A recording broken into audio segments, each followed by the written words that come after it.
आपको लिए चलते हैं दिल्ली के ताज पैलेस रिपब्लिक भारत के समिट में, जहां प्रधानमंत्री नरेंद्र मोदी पहुंच चुके हैं।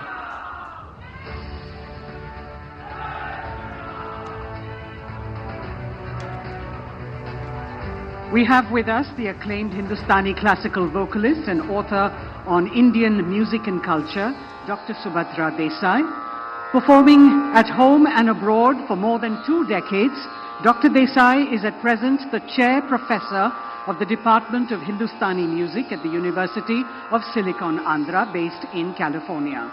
Today she is accompanied by Chetan Nigam on the harmonium, Gurbej Singh on tabla, Neerav Desai on manjeera, while Rekha Pandey and Swati Bhagat are on tanpura and vocal support.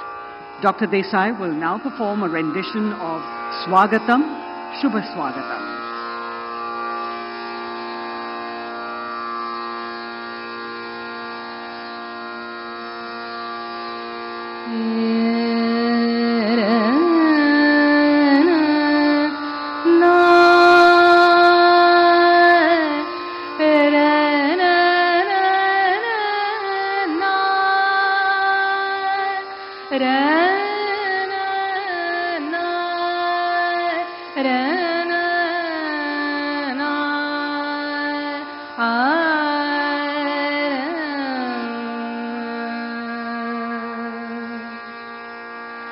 अथ स्वागतं शुभ स्वागतं, अथ स्वागतं शुभ स्वागतं, आनन्दमङ्गलमङ्गलम्, आनन्दमङ्गलमङ्गलं, नित्यप्रियं भारत भारतं, स्वागतं शुभ स्वागतम्, अथ स्वागतं शुभ स्वागतम्।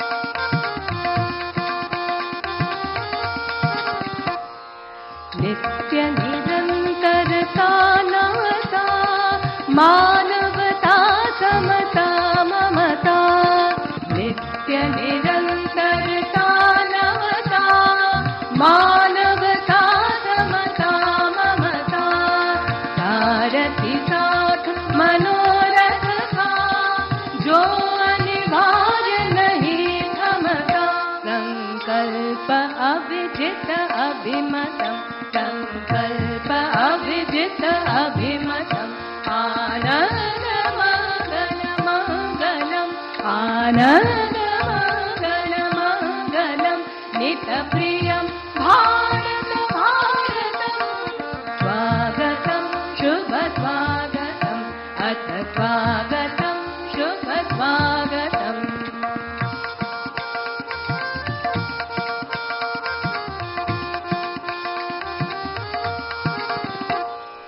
कुसुमितनयि कामनाय, सुरभितनयि साधनाय, कुसुमितनयि कामनाय, सुरभितनयि साधनाय, मैत्रीमति क्रीडांगन में, प्रमुदित बंधु भावनाय, मैत्रीमति प्रमुदित बंधु भावनाय,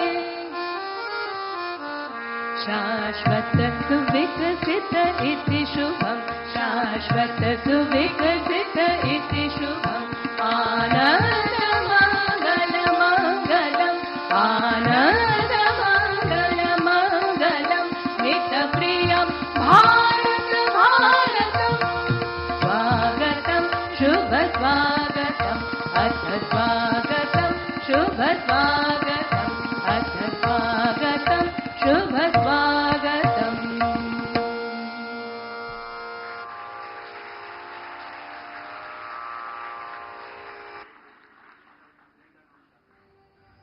Thank you, Dr. Subhadra Desai, and accompanying artists, for that reverent and spiritually uplifting rendition of Swagatam, Shubha Swagatam.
May I now request Republic Media Network's Chairman and Editor-in-Chief, Arnab Goswami, to please accompany the Honorable Prime Minister up onto the stage.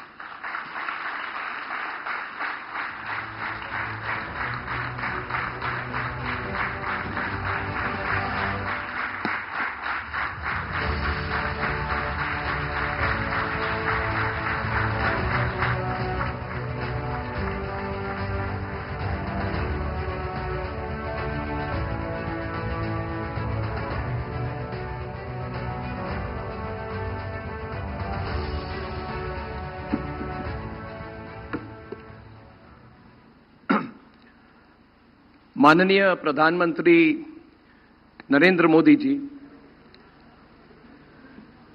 आपका Republic network के summit में आपका स्वागत है।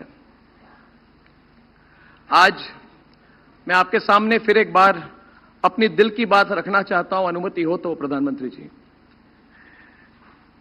जी, पहले तो मैं कहना चाहूंगा कि इस रिपब्लिक नेटवर्क का बहुत बड़ा सौभाग्य है और सबसे बड़ा सौभाग्य है कि हर बार रिपब्लिक समिट में आप मौजूद रहे।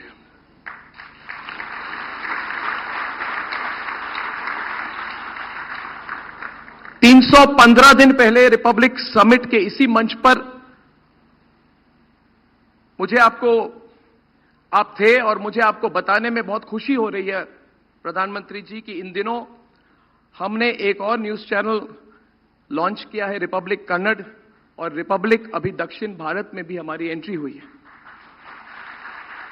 प्रधानमंत्री जी, आज हमारे नेटवर्क की रीच 45 करोड़ क्रॉस कर चुकी है। प्रधानमंत्री ji, this means that Republic is reaching 1 in every 3 Indians.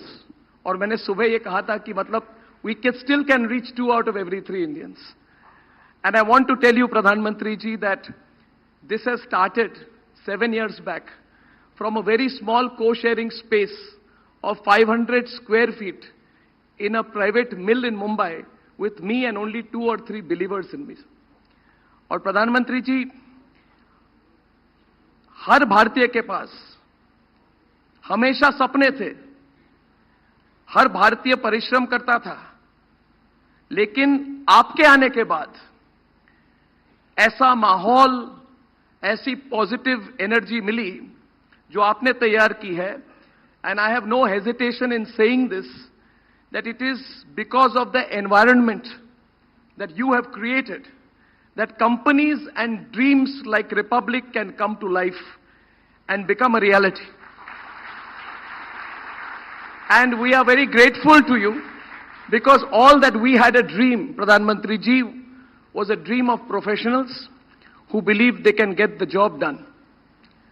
आपके विजन और आपके लीडरशिप ने ऐसा माहौल बनाया इस देश में जिसमें पहला तो लेवल प्लेइंग फील्ड मिली है, सेकंड एक पॉजिटिव इन्वेस्टमेंट क्लाइमेट मिली है, और थर्ड एक प्रोटेक्टिव इकोसिस्टम मिली है which keeps भारतीय dreams secure in an environment of economic stability.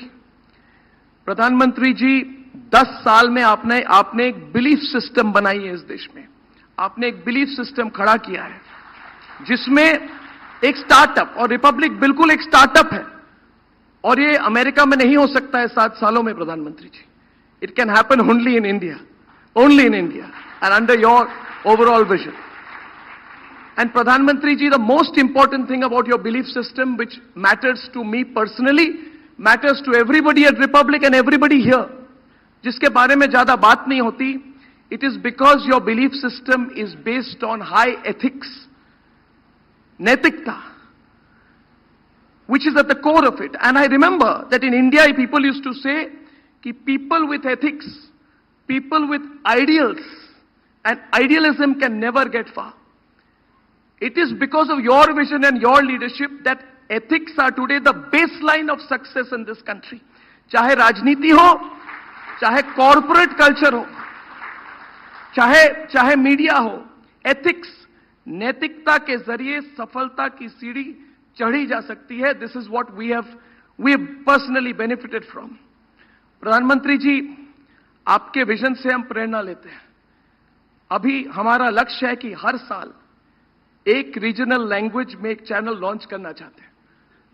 हमारे पास उतनी पूंजी नहीं है, अगर हो सके तो हम 2 लॉन्च करेंगे। And I want to share with you that this goal of Republic, प्रधानमंत्री ji, is not backed by any foreign money, foreign investment. I'll tell you frankly, there is not 0.00001% foreign investment in this company. I can tell you it is the purely Swadeshi company from the soil of India, Pradhan. हमारी asset सिर्फ हमारा मेहनत है, क्योंकि at a personal level, जैसे परिवार से हम आते हैं, जिस परिवार से मैं आता हूं, my mother was in the audience here, she is been a school teacher, my father was an army officer. हम मध्यम वर्गीय परिवार से आते हैं, हम कोई डायनेस्ट नहीं है, और हमने अपने करियर के पहले दशक में अपने सपने को टूटते हुए भी देखा है अलग सिस्टम के अंदर। अभी जो माहौल है, the sense of stability that you have given has changed everything. और प्रधानमंत्री ji, I want to share something with you which I was waiting till today to tell you. आपने कहा क्या हो रहा है, तो मैं उस समय बोल नहीं पाया, तो मैं आपको स्टेज से कह रहा हूं, प्रधानमंत्री जी, जितना संघर्ष हुआ रिपब्लिक का, जितनी कठिनाई से हम आए, आप सब जानते हैं, मगर सच्चाई के साथ हम बढ़ रहे हैं, मुश्किलें हम पार कर रहे हैं। And it is this conquering of struggle, प्रधानमंत्री ji, from this hall, 25 kilometres from this hall, प्रधानमंत्री जी, सिर्फ 25 किलोमीटर दूर, I am proud to share with you, प्रधानमंत्री ji, that the Republic media network is building and is almost completing the building of the largest news complex network and studio in Asia.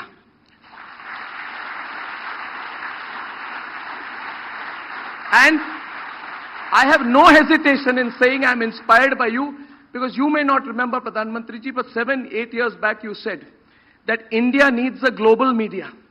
और आपने कहा था ये सिर्फ सरकार का काम नहीं है, कोई एंटरप्रेन्योर इंडिया से करे, and we have taken upon the challenge. That centre, I hope and pray that one day you will visit our news center. My dream is to set up within 1 year, 1.5 years, Pradhan Mantri ji, the first global news organization from the soil of India, operating from New Delhi, from the National Capital Region.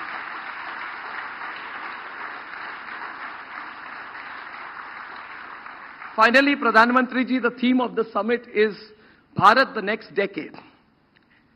लेकिन मैं एक और कदम बढ़कर कहूंगा कि आने वाले दशक जो है वो भारत का है, हर भारतीय के लिए विकसित भारत एक लक्ष्य है। आपने रेड फोर्ट से कहा था, वहां से it really went into our hearts, people are believing it, and the belief makes things happen. Everybody is talking about it today, everybody believes it. In fact, I'll tell you, Pradhan Mantri ji, you have set a target of 2047.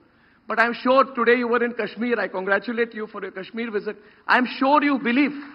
I'm sure 2 days back I saw the video of you in Bengal, Pradhan Mantri ji. We run one of the big channels, the Republic Bangla. We saw how people were lined up. We saw the people were responding to you. So I believe that in this country, every Indian has absorbed the idea of Viksit Bharat. And our commitment to you is, we will not even believe in 2047, Pradhan Mantri ji. If all of us come together, then I believe that we can do it even earlier. Your vision is our vision. Your vision is the vision of 1.4 billion Indians. And what they say about pro-incumbency, I am not a psephologist. I don't believe in psephology, Pradhan Mantri ji. But I'll tell you one thing. Pro-incumbency for me, as a citizen of India, is when I see things happen in my lifetime, in our parents' lifetime, in our children's lifetime. We are seeing the changes. It is not a far-off dream. We are seeing what is happening in the next half decade, in the next decade, and it is all because of your hard work and your vision. And therefore, I feel proud to invite you. I feel overwhelmed that you've come for my event. And Pradhan Mantri ji, I invite you to take the stage today and inspire all of us who have been waiting since morning with your vision,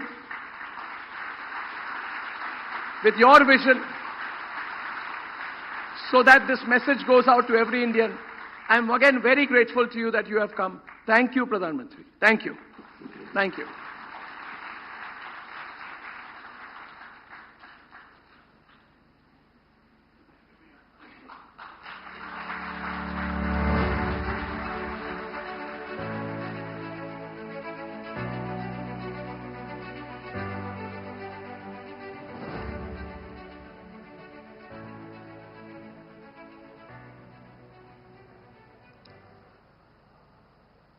सबको नमस्कार।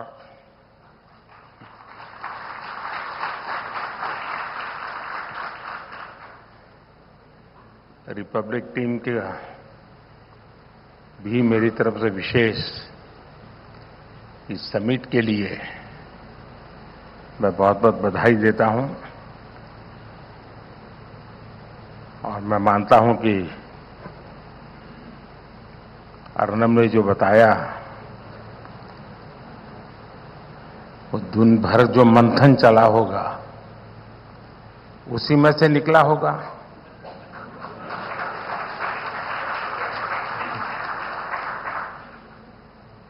और मैं आने से पहले पानी इसलिए पिया, इतना सारा मैं पचा पाऊंगा कि नहीं पचा पाऊंगा।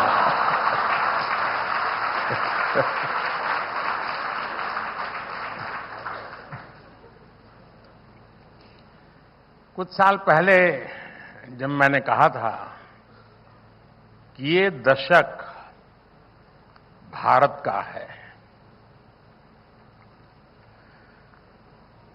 अब जब हम पॉलिटिकल लोग बोलते हैं तो लोग यही मानते हैं कि ये तो पॉलिटिकल स्टेटमेंट है, ये राजनेता तो बोलते रहते हैं, लेकिन ये भी सच्चाई है। आज दुनिया ये कह रही है ये दशक भारत का है।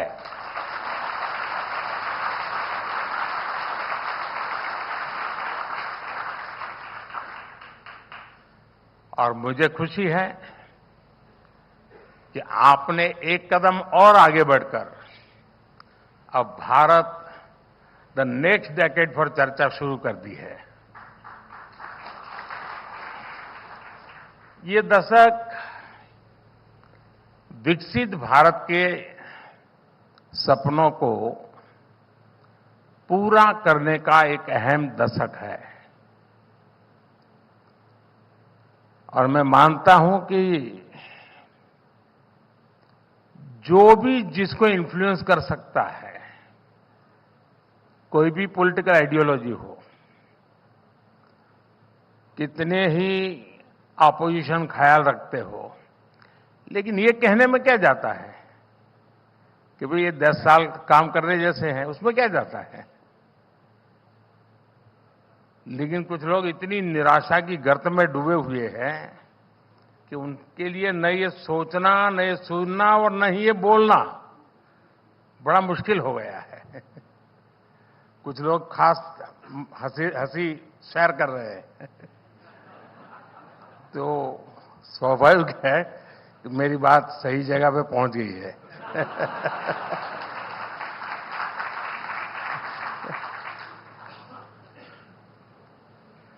लेकिन मैं मानता हूं कि ऐसे विषयों पर चर्चा भी बहुत आवश्यक है, मंथन भी बहुत आवश्यक है।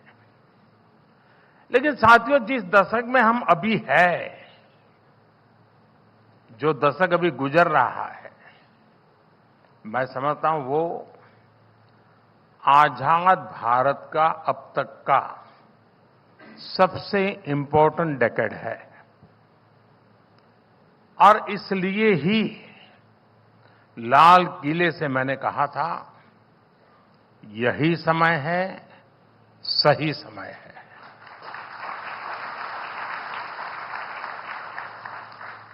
ये दशक एक सक्षम, समर्थ और विकसित भारत बनाने की नींव को मजबूत करने वाला डेकेड है। ये दशक उन आकांक्षाओं को, एस्पिरेशंस को पूरा करने का है जो कभी भारत के लोगों को असंभव लगती थी। एक मेंटल बैरियर तोड़ना बहुत जरूरी है। ये दशक भारत के सपनों को, भारत के सामर्थ्य से पूरा करने का दशक होगा।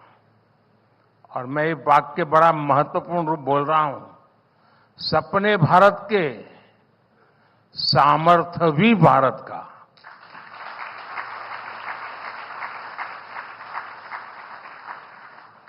अगला दशक शुरू होने से पहले हम भारत को विश्व की तीसरी सबसे बड़ी इकोनॉमी बनते देखेंगे। अगला दशक शुरू होने से पहले भारतीयों के पास घर, शौचालय, गैस, बिजली, पानी, इंटरनेट, सड़क, हर बुनियादी सुविधाएं उसके पास होगी।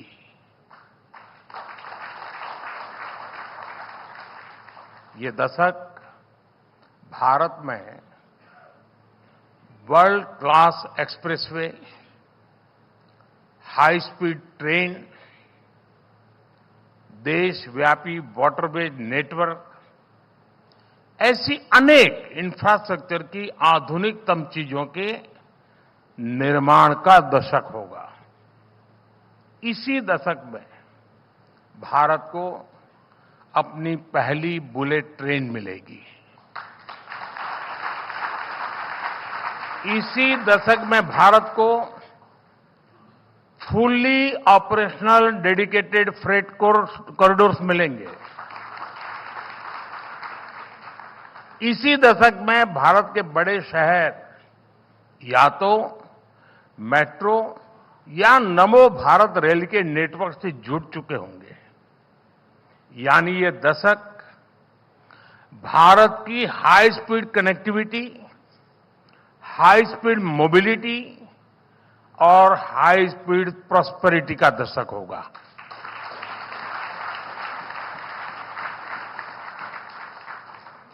साथियों, आप भी जानते हैं ये समय वैश्विक अनिश्चितताओं और अस्थिरता का समय है और एक्सपर्ट्स कह रहे हैं कि सेकेंड वर्ल्ड वॉर के बाद ये सबसे अधिक अस्थिर समय अनुभव हो रहा है। उसकी तीव्रता भी और उसका स्प्रेड भी। पूरी दुनिया में कई सरकारों को सत्ता विरोधी लहर का सामना करना पड़ रहा है, लेकिन इन सब के बीच भारत एक सशक्त लोकतंत्र के रूप में विश्वास की किरण बना हुआ है। मैं आशा की किरण नहीं कह रहा हूं, मैं विश्वास की किरण बहुत जिम्मेवारी के साथ बोल रहा हूं।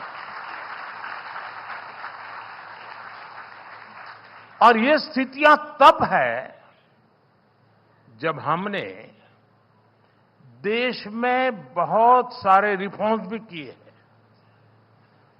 भारत ने ये साबित किया है कि गुड इकोनॉमिक्स के साथ ही गुड पॉलिटिक्स भी हो सकती है। साथियों, आज एक वैश्विक जिज्ञासा, ग्लोबल क्यूरियोसिटी है कि भारत ने ये कैसे किया। ये इसलिए हुआ क्योंकि हमेशा सिक्के के किसी भी पहलू को नजरअंदाज नहीं किया। ये इसलिए हुआ क्योंकि हमने देश की जरूरतें भी पूरी की और सपने भी पूरे किए। ये इसलिए हुआ क्योंकि हमने समृद्धि पर भी ध्यान दिया और सशक्तिकरण पर भी काम किया। जैसे हमने कॉरपोरेट टैक्स में रिकॉर्ड कमी की, लेकिन हमने ये भी सुनिश्चित किया कि पर्सनल इनकम पर भी टैक्स कम से कम हो। आज हम हाईवे, रेलवे, एयरवे, वाटरवे के निर्माण पर रिकॉर्ड इन्वेस्ट कर रहे हैं, लेकिन साथ ही हम गरीबों के लिए करोड़ों घर भी बनवा रहे हैं। उन्हें मुफ्त इलाज, मुफ्त राशन की सुविधा दे रहे हैं।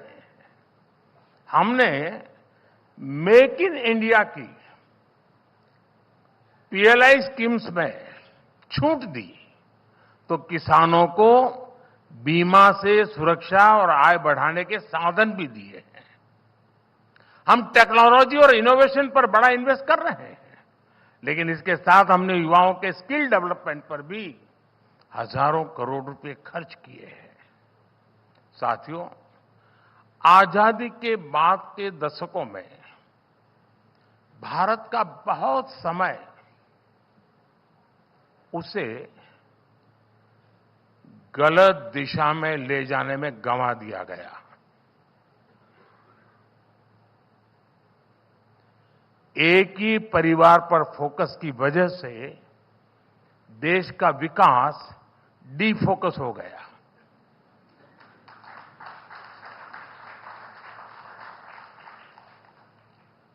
मैं इसके विस्तार में नहीं जाना चाह रहा, लेकिन आप ये मानेंगे कि विकसित भारत बनाने के लिए हमने अपने खोए हुए समय को भी रिकवर करना होगा। इसके लिए अभूतपूर्व स्केल और अभूतपूर्व स्पीड पर काम करना होगा। आज आप भारत में हर तरफ यही होता देख रहे होंगे। मैं जब गुजरात में था तो मैं उस समय पब्लिकली चुनौती देता था कि किसी भी दिशा में 25 किलोमीटर जाइए, आपको कोई न कोई डेवलपमेंट का, इंफ्रास्ट्रक्चर का काम चलता हुआ नजर आएगा। किसी भी दिशा में 25 किलोमीटर कहीं से भी शुरू करो। मैं आज किलोमीटर की भाषा नहीं बोल रहा हूं, लेकिन मैं आज कह सकता हूं कि आप हिंदुस्तान के किसी भी क्षेत्र में आप अगर नजर करेंगे, कुछ न कुछ पहले से अच्छा हो रहा है।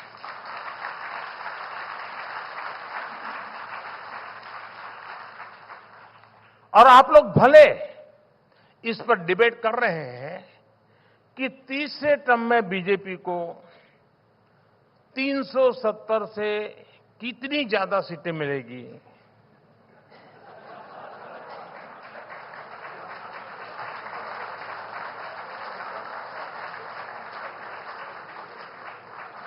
मैं भी तो आप लोगों के बीच में रहता हूं ना।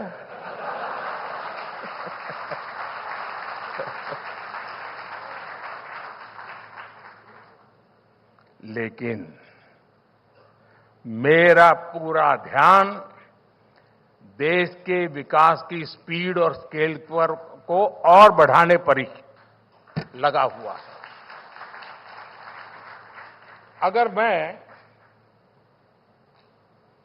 सिर्फ 75 दिन का हिसाब दूं आपको,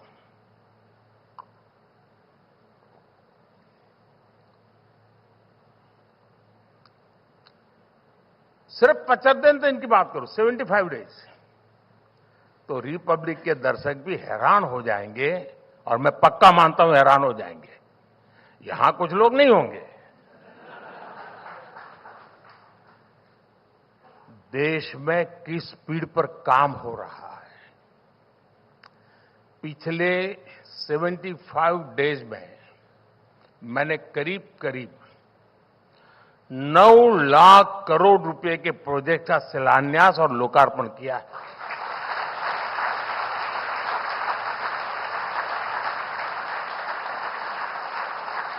ये 110 बिलियन डॉलर से भी ज्यादा होता है। दुनिया के कितने ही देशों का ये साल भर का खर्च भी नहीं है, और हमने सिर्फ 75 डेज में आधुनिक इंफ्रास्ट्रक्चर पर इससे ज्यादा इन्वेस्ट कर दिया है।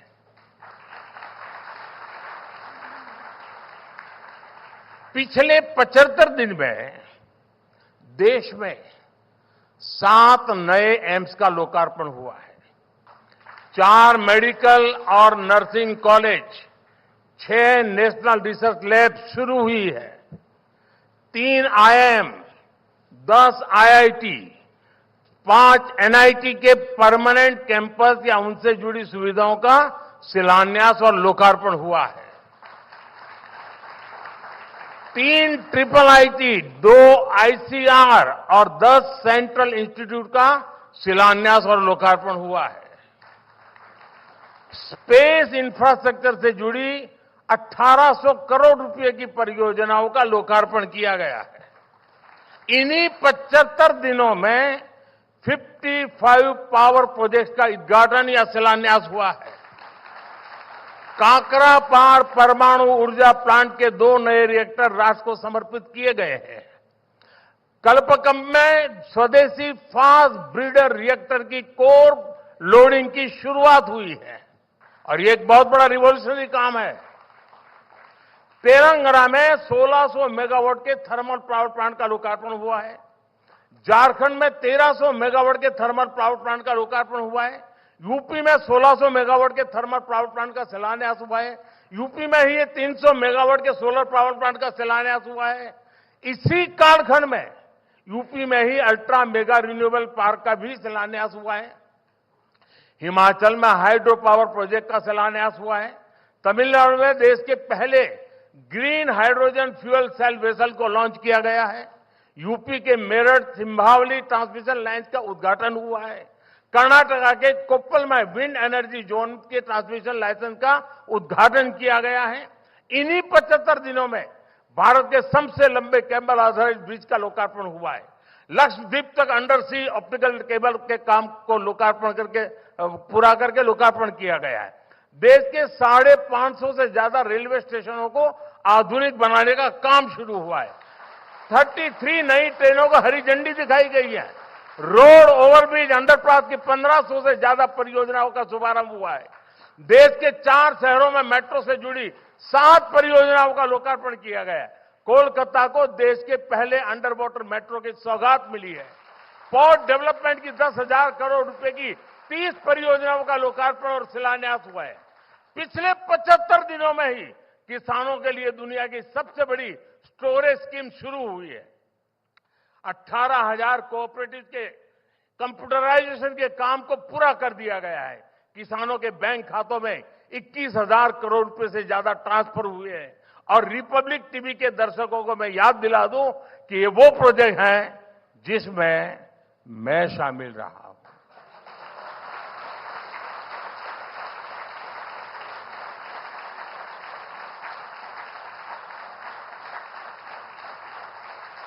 और ये मैंने सिर्फ शिलान्यास और लोकार्पण की बात की, और भी तो बहुत कुछ किया है, वो मैं नहीं बता रहा हूं।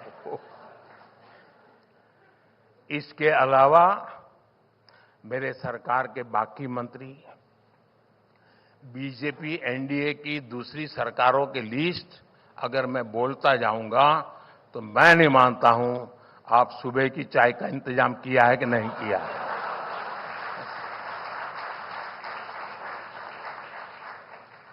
लेकिन मैं एक और एग्जाम्पल दूंगा कि हमारी सरकार की स्पीड क्या है, कैसे काम कर रही है।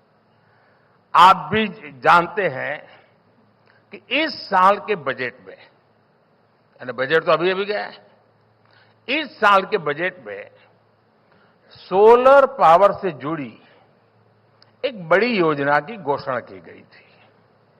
बजट की घोषणा के बाद पीएम सूर्यघर मुफ्त बिजली योजना को कैबिनेट से मंजूरी देने में, लॉन्च करने में 4 सप्ताह से भी कम का समय गया है। अब तो 1 करोड़ घरों को सूर्य घर बनाने के लिए सर्वे भी शुरू हो गया है। इस योजना के तहत सरकार की तैयारी 300 यूनिट तक मुफ्त बिजली देने और अतिरिक्त सोलर यूनिट से लोगों को कमाई करवाने की भी है। आज देशवासी हमारी सरकार की स्पीड और स्केल को अपनी आंखों से देख रहे हैं, महसूस कर रहे हैं, और इसलिए ही वो कह रहे हैं एक बार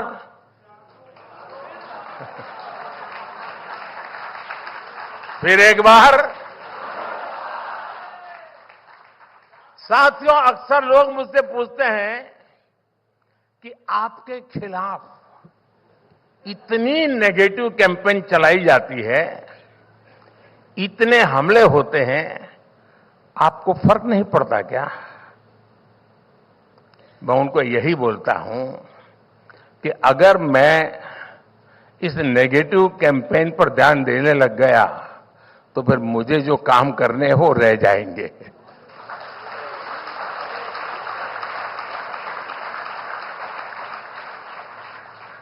मैंने 75 दिन का रिपोर्ट कार्ड आपके सामने रखा है, लेकिन साथ ही मैं अगले 25 साल का रोड मैप भी लेकर चल रहा हूं।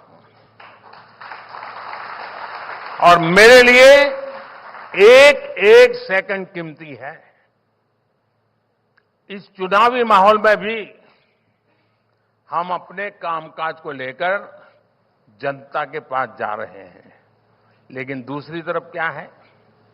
दूसरी तरफ गुस्सा है, गालियां है, निराशा है।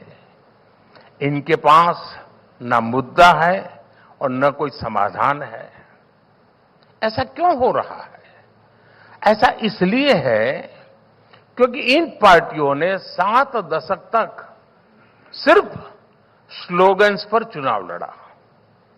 ये लोग गरीबी हटाओ कहते रहे, ये स्लोगन से उनकी सच्चाई है। बीते 10 साल में लोगों ने स्लोगन्स नहीं, सॉल्यूशंस देखे हैं।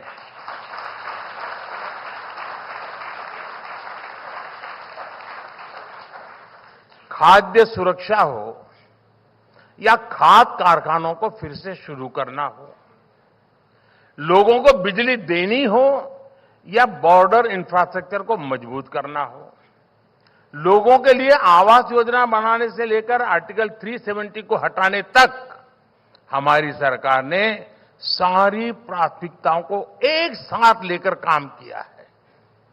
साथियों, रिपब्लिक टीवी का सवालों के साथ बहुत पुराना रिश्ता रहा है। Nation wants to no.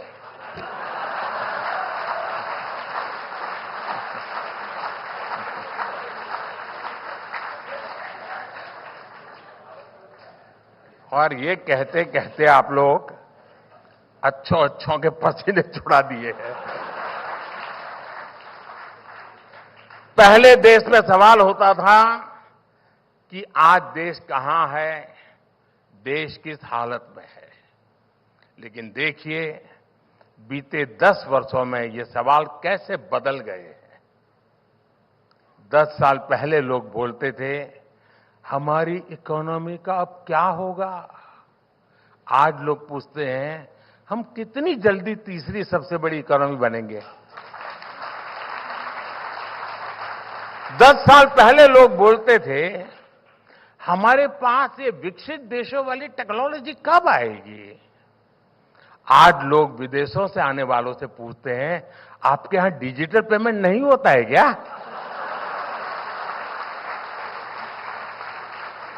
10 साल पहले लोग नौजवानों से कहते थे, नौकरी नहीं मिलेगी तो क्या करोगे। आज लोग नौजवानों से पूछते हैं, तुम्हारा स्टार्टअप कैसा चल रहा है। 10 साल पहले एनालिस्ट पूछते थे, इतनी महंगाई क्यों है। आज यही लोग पूछते हैं, पूरी दुनिया के संकट के बाद भी भारत में महंगाई नियंत्रण कैसे है। 10 साल पहले पूछा जाता था, विकास क्यों नहीं हो रहा। आज पूछा जाता है, आखिर हम इतनी तेजी से विकास कर कैसे रहे हैं। पहले लोग पूछते थे, अब कौन सा घोटाला निकला। आज पूछा जाता है, अब कौन से घोटालेबाज पर कार्रवाई हुई।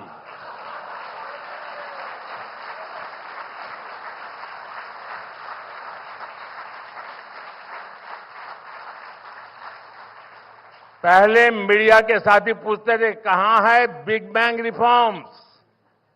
आज पूछा जाता है, इलेक्शन टाइम बजट में भी रिफॉर्म्स कैसे आ रहे हैं। 10 साल पहले लोग पूछते थे, जम्मू कश्मीर से आर्टिकल 370 कभी खत्म होगा क्या। आज पूछा जाता है कश्मीर में कितने पर्यटक आए, कश्मीर में कितना निवेश आया।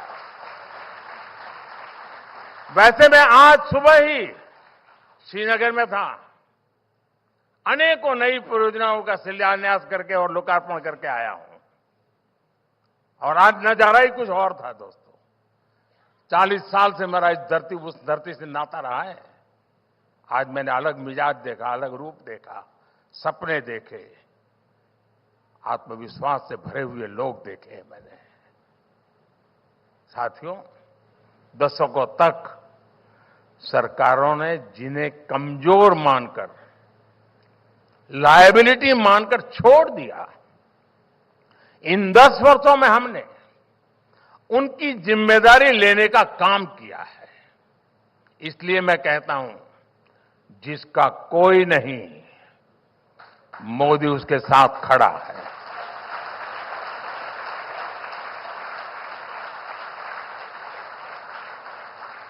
आप एस्पिरेशनल डिस्ट्रिक्ट का उदाहरण लीजिए। वर्षों तक इन जिलों को, यहां रहने वाले करोड़ों देशवासियों को पिछड़ा बताकर भाग्य के भरोसे छोड़ दिया गया था। ये पिछड़ा इलाका है। हमारी सरकार ने न सिर्फ सोच बदली, बल्कि अप्रोच भी बदला और साथ साथ उनका भाग्य भी बदला। इसी तरह हमारे बॉर्डर किनारे के जिले और वहां के रहने वालों की भी जिंदगी थी। पहले की सरकारों की नीति थी कि सीमा से सटे इलाकों का विकास ना हो। ऑफिशियल कहते थे विकास ना हो। इस नीति के कारण वहां रहने वाले लोगों को भी परेशानी होती थी, पलायन होता था। हमने वाइब्रेंट विलेजेस प्रोग्राम शुरू किया, जिससे कि लोग सशक्त हो और इलाकों की स्थितियां बदले। दिव्यांगों का उदाहरण देखिए। वर्षों तक इन पर किसी ने ध्यान नहीं दिया, क्योंकि वोट बैंक नहीं थे। हमने ना सिर्फ दिव्यांगों को हर क्षेत्र में प्राथमिकता दी, बल्कि लोगों की सोच भी बदली। आप हैरान हो जाएंगे जी, मैं कहूंगा ये ऑडियंस को तो शायद बेचैनी हो जाएगी। हमारे यहां राज्यों में लैंग्वेजेज अपने अपने तरीके से विकसित हुई, विविधता है, गर्व का विषय है।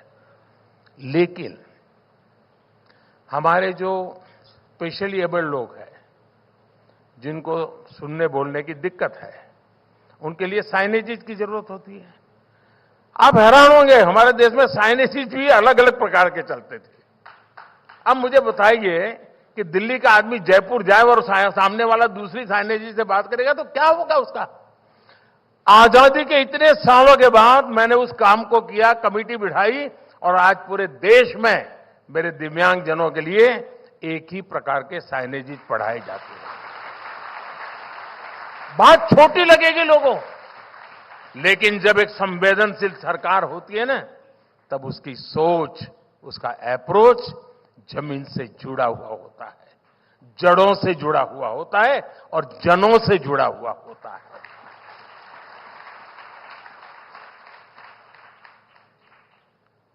और देखिए, दिव्यांगों के प्रति आज समाज का नजरिया बदला है। पब्लिक इंफ्रास्ट्रक्चर का निर्माण तक दिव्यांगों के हिसाब से अब बनना, आर्किटेक्चर्स जो होते हैं वो भी डिजाइन करते समय दिव्यांग के लिए बना करके ले आ रहा है।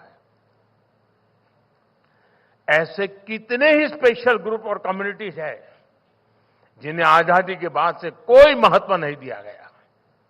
हमने ऐसी गुमंतु जनजातियों के लिए स्पेशल वेलफेयर बोर्ड बनाया।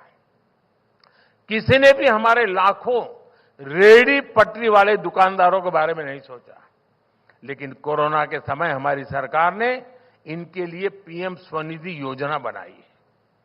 किसी ने भी हमारे उन स्किल्ड कलाकारों की परवाह नहीं की जिन्हें आज हम विश्वकर्मा कहते हैं। हमने ये सुनिश्चित किया कि इस वर्ग को स्किलिंग से फंडिंग तक किसी चीज की दिक्कत ना आए।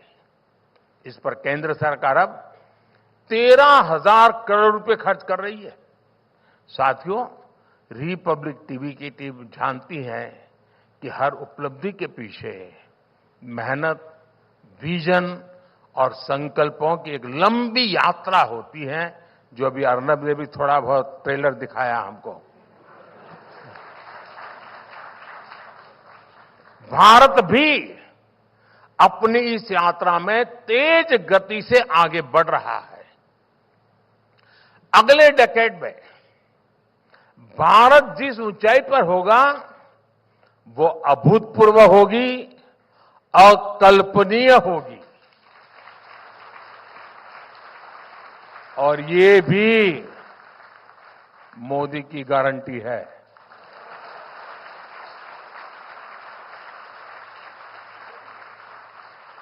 साथियों, मुझे अच्छा लगा आप भी एक ग्लोबल विजन को लेकर के आगे बढ़ रहे हैं, तो मुझे पक्का विश्वास है। लेकिन जो आपने कहा तो मैं विदाउट रॉयल्टी एक दो सुझाव दे दूं। कोई रॉयल्टी की जरूरत नहीं है मुझे। देखिए, आप राज्यों की जो चैनल बनाने के लिए सोच रहे हैं, एक के बाद एक करने जाएंगे तो मिल नहीं बैठेगा साहब।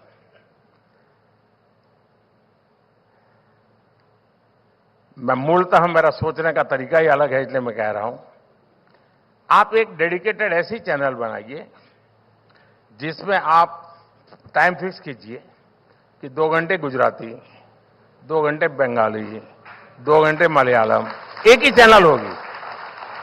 और आज गूगल गुरु आपका ट्रांसलेशन तो कर ही देता है। और मैं एआई की दुनिया में काफी आगे बढ़ा रहा हूं देश को। अब मेरे अपने भाषण 8-9 भाषाओं में तो आप आसानी के साथ सुन सकते हैं। अभी मैं भाषण कर रहा हूं, सभी भाषाओं में बहुत ही विदाउट नो टाइम मिल जाएंगे। तमिल लोगों को मिलेगा, पंजाबियों को मिलेगा। आप भी उससे क्या होगा, आपकी एक कोर टीम तैयार हो जाएगी। और जो कोर टीम ज्यादा तैयार होती है, जो इकोनॉमिकली वायबल बनता है, फिर आपको 15 दिन के बाद उसको डेडिकेट कर दीजिए। आप एक दिन में 6 राज्यों की चैनल क्यों नहीं चलाते? टाइम फिक्स कर दीजिए। और टेक्नोलॉजी के लिए सब बहुत मुश्किल काम नहीं है। दूसरा, जो आप ग्लोबल चैनल बनाना चाहते हैं, जरूरी नहीं कि हर कोई आपकी चैनल देखे। शुरू में आप एक न्यूज एजेंसी के रूप में 4 देशों पर काम कर सकते हैं। ये मालदीव वाले लोगों को मदद हो जाएगी।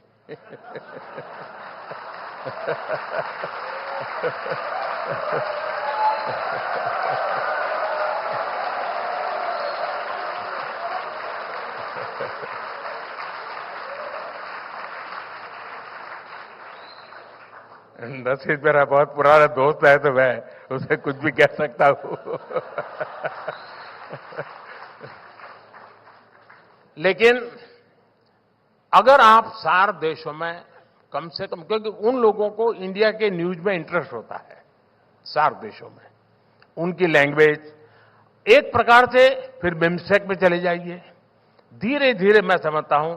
लेकिन ये काम ऐसा नहीं होता साहब कि इस 5 साल में मनरेगा करूंगा, फिर 5 साल तक मनरेगा के ढोल पिटूंगा। देश ऐसे नहीं चलता है जी। देश तेज गति से चलता है। देश को बहुत बड़े काम करने होते हैं। और मैं मानता हूं आपको तो चुनाव लड़ना नहीं है, भी चिंता क्यों कर रहे हो? और मुझे लड़ना है तो भी मैं चिंता नहीं करता हूं।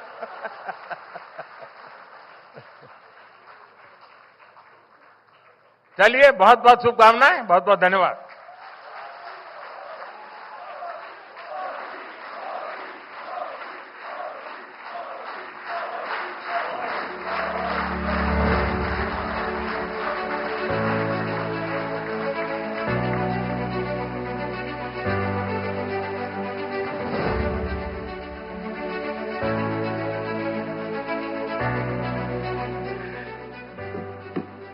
मोदी जी, प्रधानमंत्री जी। नरेंद्र मोदी रिपब्लिक भारत के समिट में शामिल हुए, जिसका थीम था भारत द नेक्स्ट डिकेड। और इस मौके पर उन्होंने अपने संबोधन में कई बातें रखी। उन्होंने कहा कि ये दशक भारत का है। उन्होंने कहा कि आज दुनिया कह रही है, ये दुनिया अब कह रही है कि आज ये दशक भारत का है। ये दशक विकसित भारत के सपनों को पूरा करने का अहम दशक है। प्रधानमंत्री ने कहा कि लाल किले से मैंने कहा था कि यही समय है और सही समय है। ये दशक भारत के सपनों को। दूसरी बात कहूंगा Modi ji, I keep it very short. आपके स्टाइल और आपकी थिंकिंग को कोई ट्रेडिशनल पॉलिटिकल एनालिस्ट या ट्रेडिशनल इकोनॉमिस्ट समझ नहीं पाते हैं, बिल्कुल नहीं समझ पाते हैं मोदी जी। क्यों? मगर आपने जो बात कही, अगर कोई गहराई से समझने की कोशिश करे, you are the first prime minister of the country and of this generation and in the world who understands the macro picture and the micro picture. You are, and it's very, ये इसलिए बनी है क्योंकि आप देश के जमीन से जुड़े हुए हैं। You been a social worker. मैं आपको जानता हूं बहुत दिनों से मोदी जी, जब आप छोटे से रूम में रहते थे बीजेपी कार्यालय से पीछे, तो आप तो मैं, और Modi ji have been very kind to me. मुझे पता है आपको बहुत तकलीफ देता था तब भी मैं, मगर मैक्रो और माइक्रो समझना बहुत मुश्किल है। आप गगनयान और जीएसटी के बारे में भी सोचते हैं, मगर आपने जो दिव्यांगों के बारे में जो ये साइनेज सिस्टम की बात कही, इससे आपकी एम्पैथी और अंडरस्टैंडिंग भी दिखती है। This is very important for a leader and that's why people believe in. ये कोई स्ट्रक्चरल इकोनॉमिक्स की बात नहीं है मोदी जी। और आपने एक और बात कही जिससे मतलब हम पे बहुत प्रभाव पड़ा, सब पे प्रभाव पड़ा, और पिछले 5 दिन से ट्रेंडिंग है मोदी का परिवार। और कोई आर्टिफिशियल ट्रेंडिंग नहीं है, इनऑर्गेनिक नहीं है, ये लोग कह रहे हैं ऑल ओवर। जब से किसी ने कहा कि मोदी जी का परिवार ही नहीं है, तो it is non stop trending, हम मोदी के परिवार हैं। हमारे न्यूज रूम में छोटे बच्चे भी वीडियो मैसेज भेजते हैं, आपको मैं भेज दूंगा, मोदी का परिवार हैशटैग करके। और आपने कहा कि जिनको लायबिलिटी मानकर छोड़ दिया गया था, उनके साथ आप खड़े हैं। This is absolutely true. और यही मतलब स्ट्रक्चरल इकोनॉमिक्स से तो इकोनॉमिक नींव बनती है, आपने देश की सोशल नींव बनाई है। You have brought back respect, you have given respect to every Indian, respect to every Indian Modi ji. Finally Modi ji, nation looks forward to your leadership. The nation looks forward to your leadership for many years and many decades to come. We wish you good health. The way you are working and the way you are traveling, we wish you absolutely the very best. And in 2 months, you are going to start your 3rd term.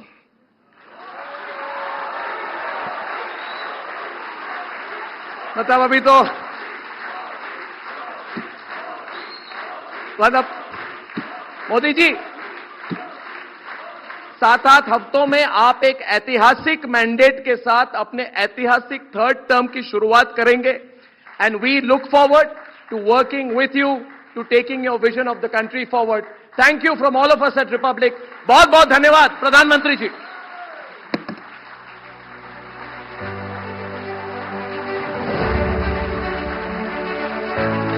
Ladies and gentlemen, kindly remain. Republic Bharat summit के संबोधन में प्रधानमंत्री की जो बड़ी बातें रही वो हम आपको बताते हैं। उन्होंने कहा कि ये दशक